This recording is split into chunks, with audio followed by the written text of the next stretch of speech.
மருந்துகளால் குழந்தைகள் உயிரிழந்த விவகாரம் தொடர்பாக மாநில சுகாதார செயலாளர்களுடன் இன்று ஆலோசனையானது நடைபெறவுள்ளது.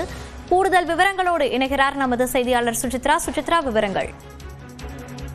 ராஜஸ்தான், மத்திய பிரதேசம் உள்ளிட்ட மாநிலங்கள் இருமல் மருந்து குடித்து குழந்தைகள் உயிரிழந்த விவகாரத்தில் அவசர ஆலோசனைக்கு தற்பொழுது மத்திய சுகாதாரத்துறை அமைச்சகமானது அழைப்பு விடுத்துள்ளது. மத்திய சுகாதாரத்துறை செயலர் புண்ணியா ஸ்ரீவஸ்தவா தலைமையில் இன்று மாலை 4 மணிக்கு அனைத்து மாநில மற்றும் யூனியன் பிரதேசத்தினுடைய சுகாதாரத்துறை செயலர்கள் ஆலோசனை மேற்கொள்ள உள்ளது மிக முக்கியமாக பார்க்கப்படுகிறது. குறிப்பாக கடந்த 2 நாட்களாக 6 மாநிலங்களில் உள்ள 19 மருந்து உற்பத்தி நிலையங்கள் செய்யப்பட்ட ரிஸ்க் பேஸ்ட் இன்ஸ்பெக்ஷன் ஆய்வுகள் தொடர்பான முடிவுகளை இன்றைய கூட்டத்தின் பொழுது அவர்கள் ஆலோசிக்க உள்ளது மிக முக்கியமாக பார்க்கப்படுகிறது. அந்த ஆய்வுகள் கண்டறியப்பட்ட தர குறைபாடுகள், அதன் அடிப்படையில் எடுக்கப்பட வேண்டிய நடவடிக்கைகள் என்னென்ன என்பது குறித்த ஒரு முக்கிய முடிவையும் இன்றைய ஆலோசனை கூட்டத்தில் மத்திய சுகாதாரத்துறை அமைச்சகம் மாநில அரசாங்கங்களோடு சேர்ந்து எடுக்க உள்ளது மிக முக்கியமாக பார்க்கப்படுகிறது. அது மட்டுமல்லாமல் ஒவ்வொரு மாநிலத்திலும் உள்ள மருத்துவமனைகளில் இருமல் மருந்துகளுடைய பயன்பாடு எவ்வளவு இருக்க வேண்டும், மருந்துகள் தயாரிப்பில் கொண்டு வரப்பட வேண்டிய தர கட்டுப்பாடுகள் உள்ளிட்டவை தொடர்பான அம்சங்களையும்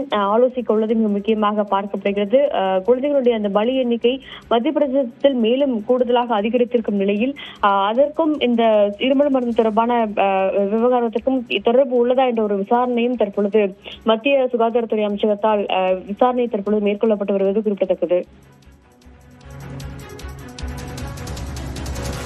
விவரங்களை பதிவு செய்தமைக்கு நன்றி சுசித்ரா.